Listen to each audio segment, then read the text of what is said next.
రాకపోకలను నేను కాపాడును గాక. ఆమేన్. యెహోవా కలిమి సంపత్తి గాక. ఆమేన్. యెహోవా దీర్ఘాయువుని నీకు దయచేయను గాక. ఆమేన్.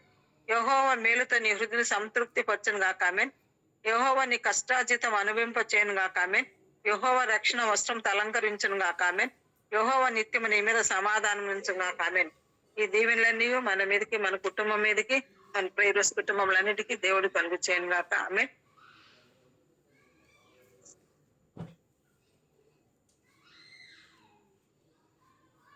పొద్దాకల పాత్రం గారేంటి లెఫ్ట్ అయిపోతున్నారు ప్రతిసారి.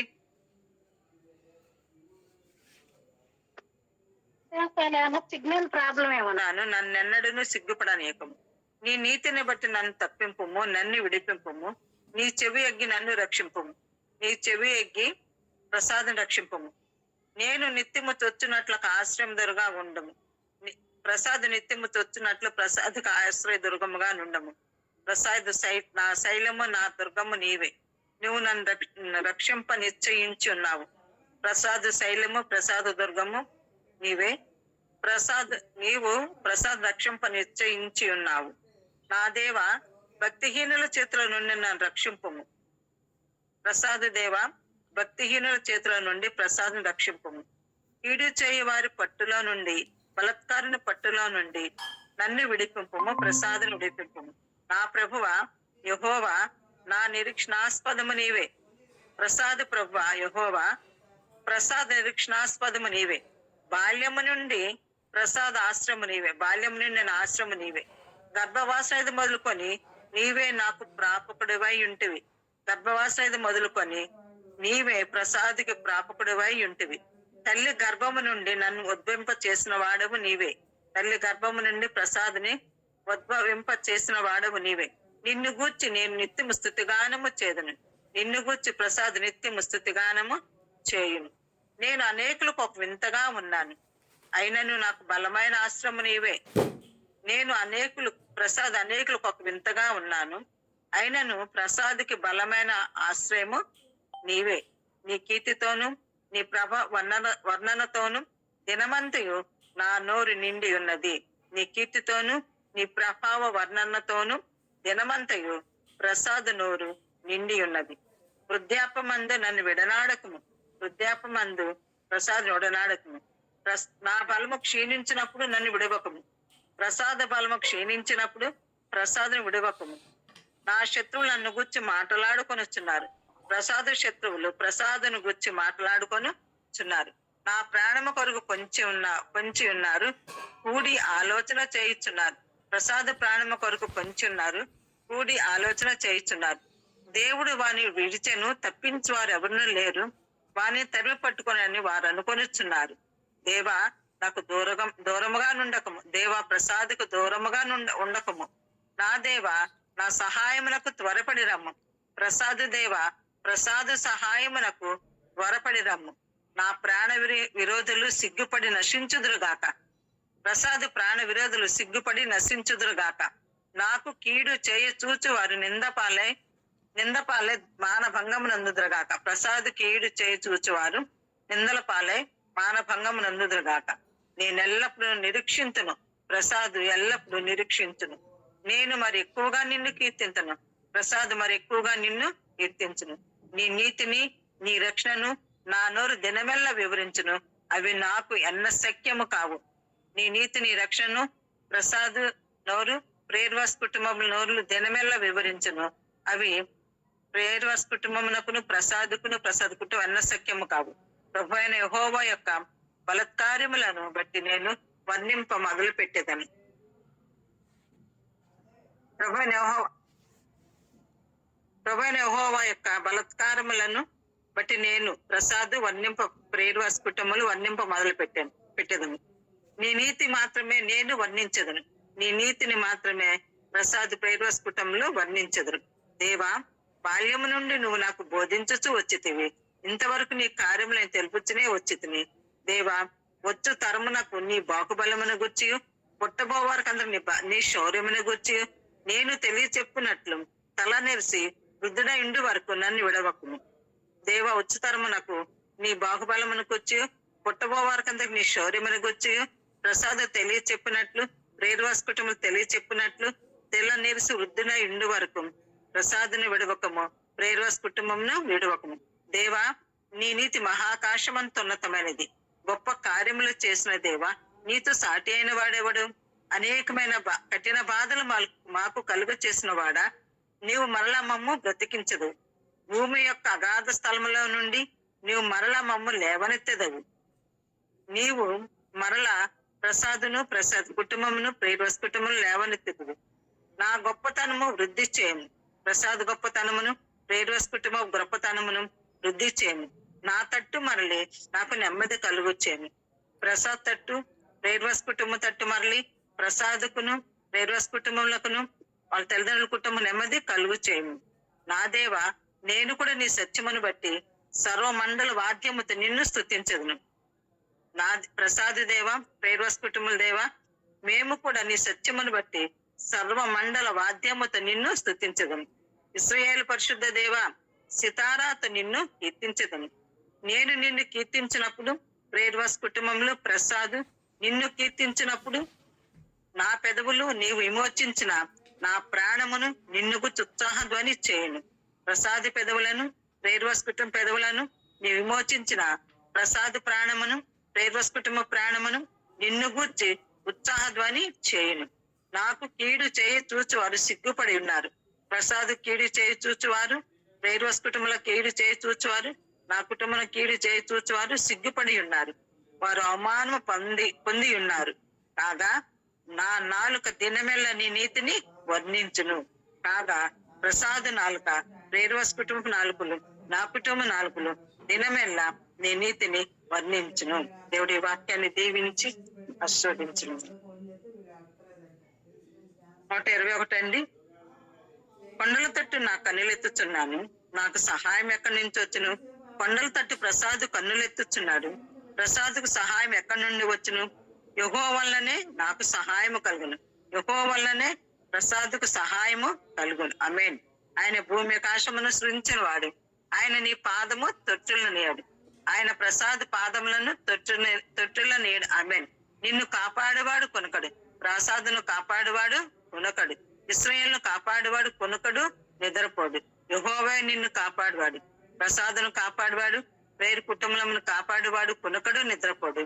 యెహోవా ప్రసాదును ప్రేర్వాస్ కుటుంబములను కాపాడును. ఆమేన్. నీ కుడి ప్రక్కన యెహోవా నీకు నీడగా ఉండను. ప్రసాద్ కుడి ప్రక్కన, ప్రేర్వాస్ కుటుంబం కుడి ప్రక్కన, నా కుటుంబం కుడి ప్రక్కన యెహోవా ప్రసాద్కు నీడగా ఉండను. ప్రేర్వాస్ కుటుంబాలకు నీడగా ఉండను. నా కుటుంబంలో కూడా నీడగా ఉండను. పగల ఎండ దెబ్బైనా నీకు తగలదు, రాత్రి వెన్నెల దెబ్బ అయినా నీకు తగలదు. పగల ఎండ దెబ్బ అయినను ప్రసాద్కు తగలదు, ప్రేర్వాస్ కుటుంబంలో తగలదు, నా కుటుంబం నాకు తగలదు. రాత్రి వెన్నెల దెబ్బ అయినను ప్రసాద్కు తగలదు, ప్రసాద్ కుటుంబానికి తగలదు, ప్రేర్వాస్ కుటుంబములకును నా కుటుంబమునకును తగలదు. ఏ అపాయము రాకుండా యెహోవా నిన్ను కాపాడును. ఏ అపాయము రాకుండా యెహోవా ప్రసాదును కాపాడును, ప్రేర్వాస్ కుటుంబమును కాపాడును, నా కుటుంబమును కాపాడును. ఆమేన్. ఆయన నీ ప్రాణమును కాపాడును. ఇది మొదలుకొని నిరంతరము నీ రాకపోకలందు ప్రసాదును కాపాడును, నిన్ను కాపాడును, ప్రేర్వాస్ కుటుంబమును కాపాడును, నా కుటుంబమును కాపాడును. ఆమేన్. ఆమేన్. దేవుడి వాక్యాన్ని దీవించి ఆశ్రయించుకున్నాకండి. మరి వాక్యం నిత్యము ప్రార్థన చేస్తున్నామండి. మరి వాక్యం తల్లి గారికి కూడా నాకు హృదయపూర్వకమైన వందనాలు. ఈ సమయమును నాకు ఈ రాత్రి అనుగ్రహించిన దేవాతి దేవుడికి కూడా నాకు హృదయపూర్వకమైన వందనాలు తెలియజేస్తున్నాం. యేసుక్రీస్తు ప్రభువు వారు సత్యమును బోధించడానికి ఈ లోకానికి ఏ కారణం నిమిత్తమై వచ్చి ఉన్నాడు అన్న అంశమును గురించి ఈ రాత్రి మనము చక్కగా వివరించుకుందాం. యోహాను రాసిన పత్రిక 18వ అధ్యాయం 37వ వచనములో ఈ మాట ఈ విధంగా వివరించబడి ఉన్నది. సత్యమును గురించి నేను సాక్ష్యం ఇచ్చుచున్నాను అంటున్నాడు. ఇక్కడ సత్యమును గురించి నేను సాక్ష్యం ఇచ్చుచున్నాను అని ఇక్కడ యోహాను గారి ద్వారా దేవుడు మాట్లాడుతున్నాడు. సత్యమును గురించి నేను సాక్ష్యం ఇవ్వటానికి ఈ లోకానికి వచ్చి ఉన్నాను, నేను పుట్టి ఉన్నాను అన్నట్టు కూడా మనం ఇక్కడ చూడగలుగుతాం. యోహాను సువార్తలోనే 12వ అధ్యాయము 46వ వచనంలో కూడా ఏమంటున్నాడంటే, నా యందు విశ్వాసం ఉంచు ప్రతి వాడును చీకటిలో నిలిచి ఉండకుండానట్లు నేను ఈ లోకమునకు వెలుగుగా వచ్చి ఉన్నాను అన్నాడు. ఏమని, నా యందు విశ్వాసం ఉంచు ప్రతి వాడును చీకటిలో నిలిచి ఉండకుండునట్లు నేను ఈ లోకమునకు వెలుగుగా వచ్చి ఉన్నాను. చూడు, మనము దేవుళ్ళో ఉంటే చీకటిలో ఉండం, చీకటిలో ఉంటే మనము దేవుళ్ళలోనూ ఉండం అని ఇక్కడ ఈ మాట ద్వారా మనము నేర్చుకోగలుగుతాం. ఎక్కడేమంటున్నాడంటే, నా యందు విశ్వాసం ఉంచు ప్రతి వాడును అంటే దేవుని యందు విశ్వాసం ఉంచు ప్రతి వాడును అంటే ఈ లోకానికి తండ్రి ఏ నిమిత్తం వచ్చి ఉన్నాడు, ఏ నిమిత్తం శిలువ మరణము పొంది ఉన్నాడు, మరలా ఏ నిమిత్తము తిరిగి రానయ్యున్నాడు అని నమ్మి విశ్వసించిన ప్రతి ఒక్కరును, ఇక్కడ మాట్లాడుతున్న ప్రతి ఒక్కరును విశ్వాసం ఉంచు ప్రతి వాడును చీకటిలో నిలిచి ఉండకుండునట్లు నేను ఈ లోకములోనికి వెలుగుగా వచ్చి ఉన్నాను అని దేవుడు మాట్లాడుతున్నాడు. దేవుని యందు మనము విశ్వాసము గలవారమని నమ్మితే నా ఇంటికి వచ్చి భోజనం చేయమని ఎవరు మాట్లాడారంటే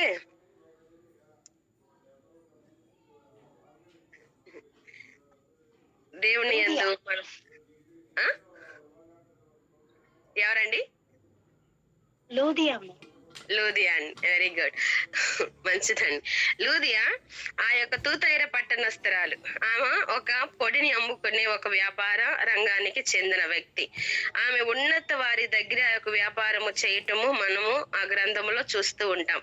అలాగా పౌలు గారు అక్కడ బోధించు విధానంలో చూసినప్పుడు ఆమె విశ్వాసం ఉంచింది. విశ్వాసం ఉంచి అక్కడ రక్షించబడటం, తన ఇంటి వారిని రక్షించుకుంటాం అని మనం అక్కడ చూడగలుగుతాం. అదే మనము ఈ మాట ఇక్కడ తీసుకుంటాం. ఏమని, నా యందు విశ్వాసం ఉంచు ప్రతి వాడును చీకటిలో నిలిచి ఉండకుండునట్లు నేను ఈ లోకమునకు వెలుగుగా వచ్చి ఉన్నాను అని అంటున్నాడు. దేవుని యందు మనము విశ్వాసం ఉంచాలి, నమ్మకం కలిగి ఉండాలి. నమ్మకం కలిగి ఉన్న మనము, విశ్వాసముగా నిలబడ్డ మనము చీకటిలో ఉండమండి. చీకటిలో ఉండే అవకాశాలే లేవు.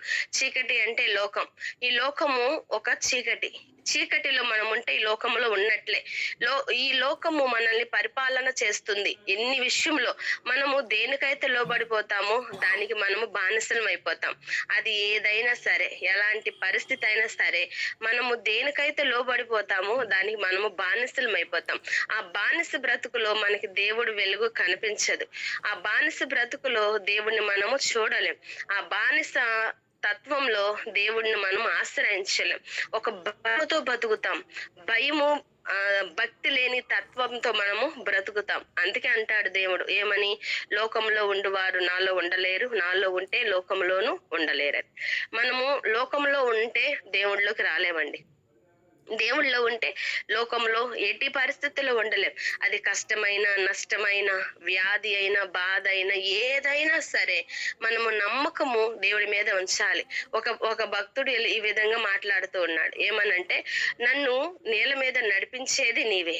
ఏమంటున్నాడు, ఈ యొక్క జలములలో నేను దాటిపోవునప్పుడు అవి నా మీద పొర్లి పారవు అంటే నడిపించేది నీవే అంటున్నాడు. ఇక్కడ పేతురు గారిని జ్ఞాపకం చేసుకుంటే మనము, పేతురు గారు ఆ నేల మీద నడవాలని ఒక ఆశ కలిగి ఉన్నాడు. కానీ తన విశ్వాసము గొప్పది కాబట్టి నడవగలిగాడు. కానీ వెనక తిరిగి చూడటం వల్ల మునిగిపోసాగివే. కానీ వెనక తిరిగి చూడకుండా ఉంటే బహుశా దేవుడి దగ్గర కలుసుకునేవాడేమో. కానీ మధ్యలో నేల మీద నడుస్తున్న దేవుణ్ణి చూసినంతసేపు మునిగిపోలేదు. కానీ దేవుణ్ణి ఎప్పుడైతే ఆ యొక్క అట కొట్టటం, వెనక చూడటం జరిగిందో పేతురు గారు మునిగిపోవటం అప్పుడు ప్రభువా అని కేకలు వేయటము జరిగింది. మనము చూస్తున్నాం, నేర్చుకున్నాం. అలాగనే లోకానుసారంగా గాని మనం ఉంటేనండి దేవుళ్ళో ఉండలేం, ఏ విషయంలోనూ ఉండలేం. దానికి నిదర్శనం నేను చాలా మందిని చూశాను. క్రైస్తవులుగా ఉంటాము, భక్తి పరులుగా ఉంటాము, అందరికీ కనిపించే అంత భక్తి, మనుషులకి కనిపించే అంత భక్తి మనలో ఉంటుంది. కానీ దేవుడికి నచ్చదనమాట అలాంటి భక్తి. అందుకే అంటాడు, సున్నము కొట్టిన సమాధిలాగా మీరు ఉండవద్దు అంటాడు. ఇప్పుడు ఆ యొక్క సమాధిని చూస్తే సున్నముతో అలంకరించబడుతుంది, చక్కగా అమర్చబడుతుంది, అది చూడటానికి చక్కగా ఉంటుంది. కానీ లోపలంతా పురుగులమయం, కంపు కొట్టే దేహం, ఇలాంటివన్నీ ఉంటాయి.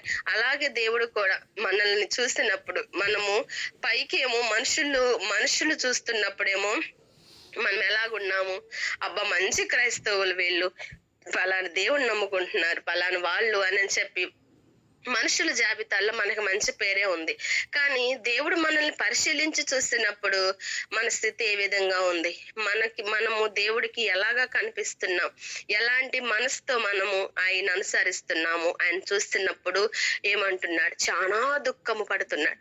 ఆయన దుఃఖము ఎలాగుందంటే అది చాలా భయంకరమైన దుఃఖముతో ఆయన నా కళ్ళు కన్నీటి ఊటగాను, నా తల నీల జలమయముగాను అంటుందని ఒక ప్రవక్త ద్వారా మనతో మాట్లాడుతూ ఉంటాడు దేవుడు కన్నీటి ఊటగా మారిపోవటానికి కారణం ఎవరండి? మన పరిస్థితిని బట్టి దేవుడు కన్నీళ్లు పెట్టుకుంటున్నాడు. కానీ అదే కన్నీళ్లు మనము పెట్టుకున్నప్పుడు మరలా మన కన్నీళ్లు తొడవటానికి ప్రభువారు మన దగ్గరికి వస్తున్నాడు. అందుకే అంటున్నాం, మనం వాక్యాలు కూడా చాలా సందర్భాల్లో బోధిస్తాము. ఏమని? అందితే జుట్టు, అందకపోతే కాళ్ళు పట్టుకుంటారు అని అంటారు. మనము అవసరాన్ని బట్టి ఏమో దేవుని పాదాలు పట్టుకుంటున్నాం. అవసరాలు తీరిపోయిన తర్వాత ఏమో మనము మన స్థితులు, మన ఆలోచనలు, మన పరిస్థితులు, మన నడవలిక అన్ని వేరుగానే ఉండిపోతూ ఉన్నాయి. అందుకే అంటున్నాడు ఇక్కడ, ఏమంటున్నాడు, నా యందు విశ్వాసం ఉంచు ప్రతి వాడును చీకటిలో నిలిచి ఉండకుండానట్లు నేను ఈ లోకమునకు వెలుగుగా వచ్చి ఉన్నాను అన్నాడు.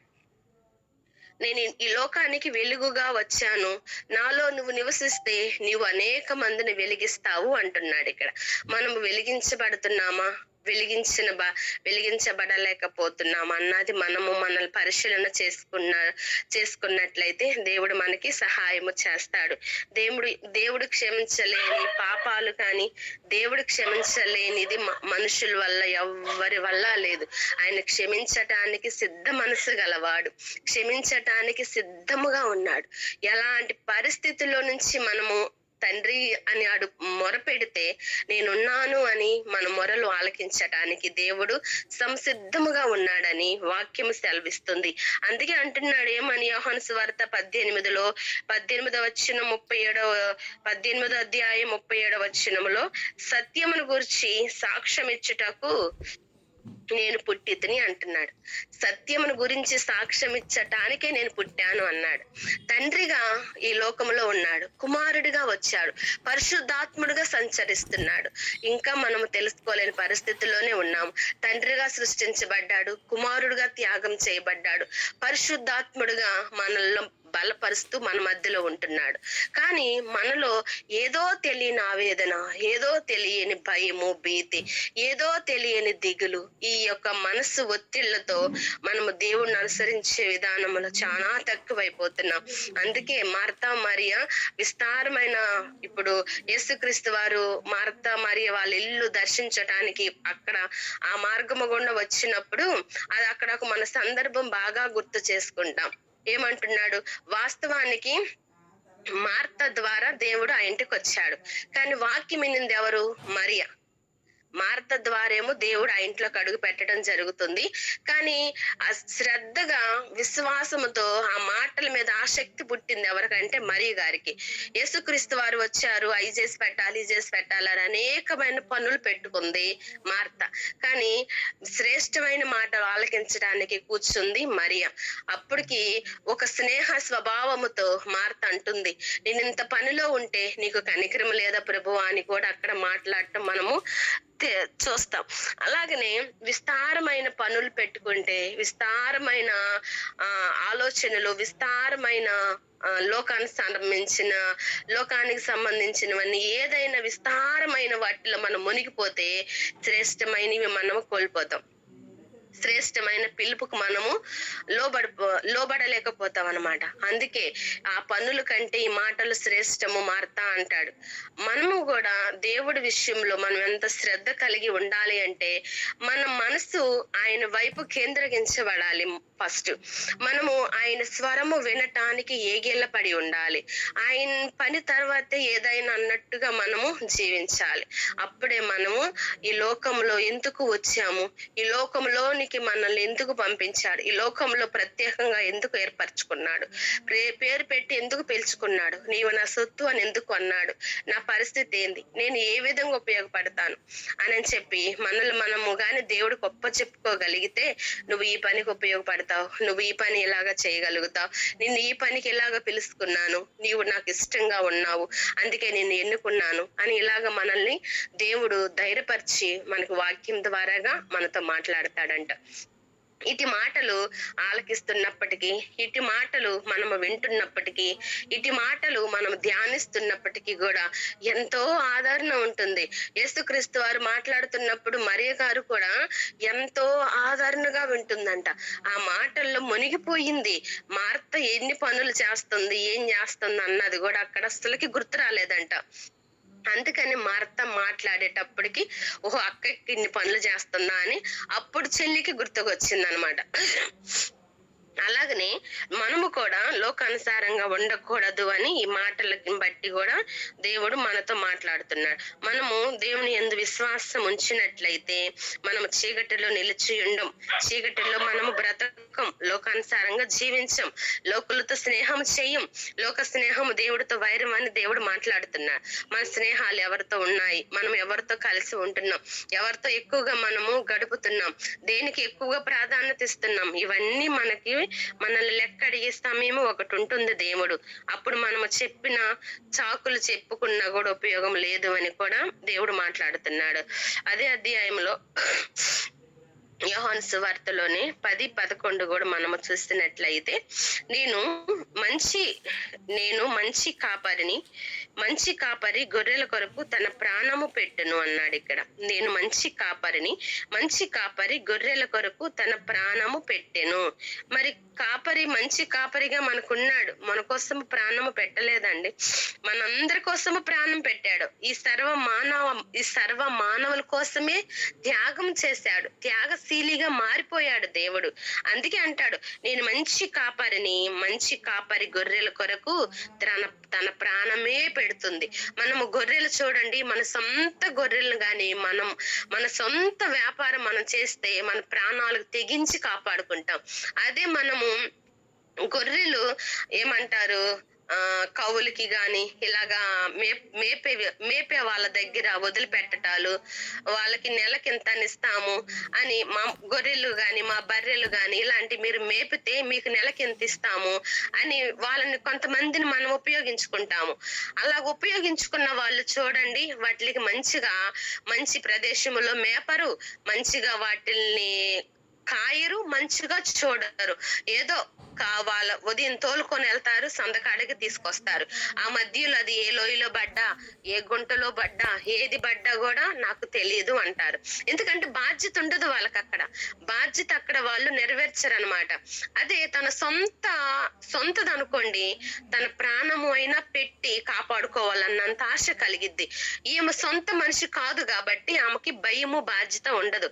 దేవుడు కూడా అంతే అంటున్నాడు. ఇక్కడ ఏమంటున్నాడు, నేను మంచి కాపరి గొర్రెల కొరకు తన ప్రాణము పెడతాడు. మనము కూడా మన కోసం దేవుడు ప్రాణము పెట్టాడు. మరి మన కోసం దేవుడు ప్రాణము పెట్టిన దేవుడు కోసం మనం ఏమి చేస్తున్నాం, మనం ఎంతగా ఉన్నాము. ఎంతో మంది త్యాగాలు చేస్తున్నాం, ఎంతో మంది సేవకులు ప్రాణాలే త్యాగాలు చేసేసారని. నిజంగా శిష్యులే కావచ్చు, సేవకులే కావచ్చు, శిష్యులను పోల్చుకున్నారు. ఆనాడు శిష్యులు కొంత పేతురు గాని యోహాను గాని ఇలాంటి అందరూ కొంత జమకేరు యేసుక్రీస్తు వారిని పట్టుబడే సమయంలో. కానీ తర్వాత వాక్యము మనము వివరించుకున్నట్లయితే యేసుక్రీస్తు వారు చేసిన విధానము కంటే శిష్యులు చేసిన విధానం చాలా గొప్పగా ఉంది సేవలో. అలాగనే దేవుడు అంత మందిని అక్కడ సిద్ధపరిచారు. ఇక్కడ కూడా ఈనాటి సమాజంలో సేవకులు ఎంతో మంది త్యాగాలు చేసేస్తున్నారు, ఎంతో మంది ప్రాణాలు కూడా లెక్క చేయకుండా సేవ చేసే సేవకులు ఉన్నారు. నిజంగా వాళ్ళకి మనసారా వందనాలు చెప్పొచ్చు. అలాంటి ప్రాణాలు ఈ లోకంలో ఏది ఆశపడటం లేదు, ఏది మన వెంట రాదు అని చెప్పేసి వాళ్ళ కుటుంబాలు పట్టించుకోరు, వాళ్ళ భార్య బిడ్డలను పట్టించుకోరు.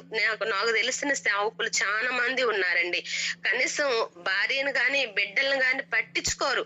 బిడ్డలు ఎలాగ చదువుతున్నారో చూడరు, భార్య ఎలాగ ఉందో పట్టించుకోరు. ఎప్పుడు సంఘముతోటే ఉంటారు. సంఘములో ఎవరికి బాగలేకపోయినా కానీ హాస్పిటల్కి తీసుకొని వెళ్ళటాలు, వాళ్ళను చూసుకోవటాలు, రాలేని పరిస్థితుల్లో నైట్లు కూడా హాస్పిటల్లో పనుకునే పరిస్థితుల్లో కూడా ఉన్నారు.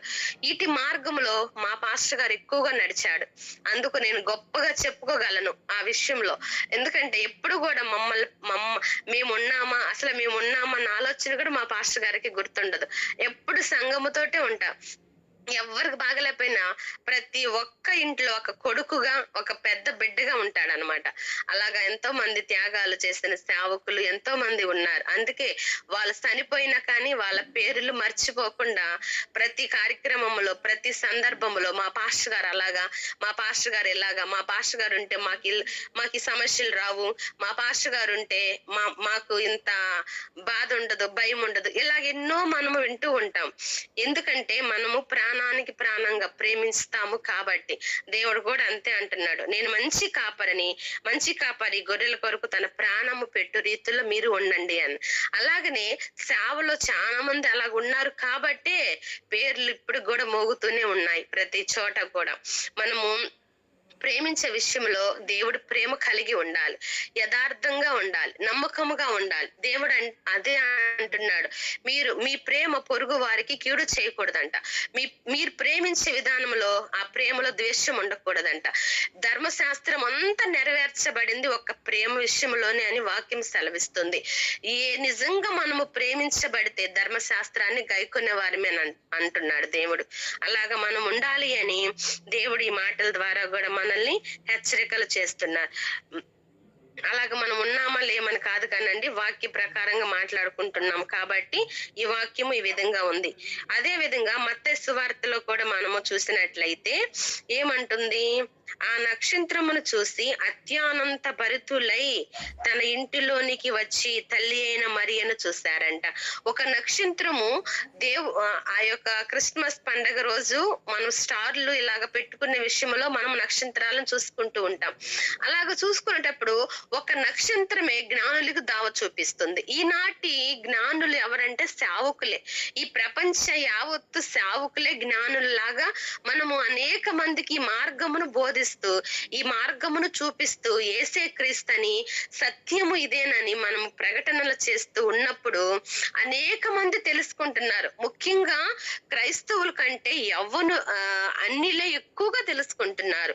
ఎందుకంటే వాళ్ళల్లో నమ్మకాలు ఎక్కువ ఉంటాయి. మనకంటే కూడా నమ్మకం వాళ్ళకే ఉంటుంది ఎక్కువ. అందుకే వాళ్ళు ఏ రాయి రప్పని ఎక్కడ మొలిసినా అక్కడే దేవుడని వాళ్ళు కొలుస్తారు, చెప్పులు లేకుండా నడుస్తారు, కటిక ఉపవాసాలు చేస్తారు, కటికంగా ఉండిపోతారు. ఆ భక్తిని మెచ్చే దేవుడు కాపాడుతూ ఉంటాడు కూడా వాళ్ళని. మనము అంత భక్తిగా ఉండమండి. అలాగా కూడా మనము చెయ్యము కూడా, చేసేవాళ్ళు చెప్పరన్నట్టు మనము జీవిస్తూ ఉంటాం. కానీ అన్నిల ప్రకారంగా వాళ్ళని మనము జ్ఞాపకం చేసుకుంటే వాళ్ళ భక్తి చాలా గొప్పది. ఆ నక్షత్రము ఆ యొక్క జ్ఞానులకు గాని గొల్లలకు గాని ఎవరికైనా సరే ఏ విధంగా దావ చూపిస్తుందో, ఈనాటి సమాజంలో ఈ క్రైస్తవ సమాజమే ఒక నక్షత్ర లాగా ప్రతి వారికి సత్యాన్ని ప్రకటించే వారిగా మనం ఉండాము అని ఈ వాక్యము కూడా మనకి బోధిస్తుంది. ఒక్క డిసెంబర్ నెలలోనే, జనవరి డిసెంబర్ నెలల్లోనే ఆ యొక్క ప్రదక్షిణాలు మనము చూస్తూ ఉంటాం. కానీ ప్రతి క్షణము అలాగే ఉండాలని ఈ మాట మనకి ఇక్కడే తెలియచేస్తుంది. ప్రతి క్షణము నిన్ను చూస్తే నువ్వు ఒక మార్గంగా కనిపించాలి. ఎవరికి? దేవుడు అంటే తెలియని వారికి, దేవుడు అంటే గుర్తు లేని వారికి ఒక మార్గంగా కనిపించాలి. ఈ మార్గాన్ని పోతే నువ్వు ఇలాగుంటావు. ఆ యొక్క నక్షత్రం ఏ విధంగా దావ చూపించిందో మన జీవితాల్లో కూడా అండి ఇలాగే మనము ప్రతి ఒక్కరికి దావ చూపించగలిగితే ఈ సర్వ ప్రపంచమంతా కూడా దేవుని రాజ్యంలో ఉంటుంది. కానీ దేవుని రాజ్యంలో బహు కొద్ది మందే ఉంటారు. ఎక్కడ 2-3 కూడి నా నామమును స్తుతిస్తారో అట్టి వారి మధ్యన ఉంటాను అన్నాడు. వేల లక్షల మంది ఉన్న కాడ ఉంటాను అన్నాడా అండి? ఎక్కడైనా బైబిల్లో ఉందా ఆ మాట? ఎక్కడ 2-3 కూడి నా నామమును ధ్యానిస్తారో అట్టి వారి మధ్యన ఉంటాను అంట. కానీ ఈనాటి సమాజంలో మందిరాల్లో ఫుల్ జనం గందరగోళంగా ఉన్నారు. కానీ ఇప్పుడు మందిరాలలోని గొడవలు కొట్టుకొని దేవుణ్ణి అవమానపరిచేటట్టుగా మందిరాల్లోనే క్రియేషన్ జరుగుతూ ఉంది. ఎవరికి ఈ అవమానం అంతా దేవుడికే కదండి. అలాగ ఉండకూడదని దేవుడు ప్రతి విషయంలో హెచ్చరికలు చేస్తూ ఉన్నాడు. వాక్యము ద్వారా మనకు నేర్పిస్తున్నాడు. సేవకుల ద్వారా మనతో మాట్లాడుతున్నారు. ప్రతి విషయంలో మనల్ని ముందుకు నడిపిస్తూ మనల్ని బలపరుస్తూ ఉన్న దేవుణ్ణి మనము జ్ఞాపకం చేసుకొని అనేక మందికి మన ద్వారా పరిచయం చేయించాలి. మన ద్వారా కూడా ఆ దేవుణ్ణి వాళ్ళకి పరిచయం చేసి నా రాకడ సమయంలో ప్రతి మోకాల్లో వంగును, ప్రతి నాలుక నన్ను స్తుతించునని ఆ దేవుడు మనతో వాక్యం ద్వారా మాట్లాడిన ప్రతి మాట మనము జ్ఞాపకం చేసుకోగలిగితే దేవుడి విషయంలో ప్రతి విషయంలో మనము వెలుగులోనే నివసిస్తాం. చీకటిలో నివసించం, వెలుగులోనే ఉంటాం. అందుకే మనం వెలుగు సంబంధం కాబట్టి చీకటి సంబంధులతో స్నేహాలు వద్దు అంటున్నాడు దేవుడు. చీకటి సంబంధులు వేరే, వెలుగు సంబంధులు వేరే. వెలుగుకు చీకటికి పొత్తు లేదు అంటున్నాడు దేవుడు. అవి రెండు కలిసి నీలో ఉంటే నువ్వెప్పుడు నాలో ఉండలేవు అంటాడు. ఇలాగ మనం ఉండకుండా మనము ఈ లోకానికి ఎందుకు వచ్చాం? సత్యాన్ని ప్రకటించడానికి వచ్చాం. దేవుని యందు విశ్వాసం ఉంచడానికి వచ్చాం. ఆ విశ్వాసం అనేక మందికి చూయించడానికి వచ్చాం. మంచి కాపరిగా సంఘాలు నిలబడటానికి వచ్చాం. ఒక నక్షత్రము ఆ జ్ఞానులకు దావ చూపినట్టు ఈ సమాజానికి, నశించిపోయే సమాజానికి, వెర్రి సమాజానికి, ఈ యొక్క పనికి మాలిన దేవుడిని ఇంకా తెలుసుకోలేని జనాభాకి మనం ఒక మాదిరిగా ఉండటానికి ఈ లోకానికి దేవుడు మనల్ని తీసుకొచ్చాడు. ఇవన్నీ మనల్ని జ్ఞాపకం చేసుకొని ఇంత పని నాలో ఉంది, నేను ఎలాగున్నాను అని మనం సరి చూసుకోగలిగితే నిజమైన సువార్త మనం చేసిన వాళ్ళం అవుతామని, నిజమైన రక్షణ మార్గంలోకి మనల్ని మనము నడిపించిన వారం అవుతామని ఈ వాక్యం ద్వారా దేవుడు మనతో మాట్లాడుతున్నాడు. దేవుడి మాటలు దీవించును గాక. ప్రార్థన చేసుకుందాం. మహాపరిశుద్ధుడా, ప్రేమ కలిగిన తండ్రి, కృప కలిగిన రాజా, జీవము కలిగిన నాన్న, నీ పరిశుద్ధ పాదములకు మనసారా వందనాలు నా తండ్రి. మీకే స్తుతులు స్తోత్రాలు చెల్లిస్తున్నామయ్యా. గడిచిన దినములన్నీ నీ కృపలో నింపి మమ్మల్ని భద్రపరిచినందుకే మీకు వందనాలు.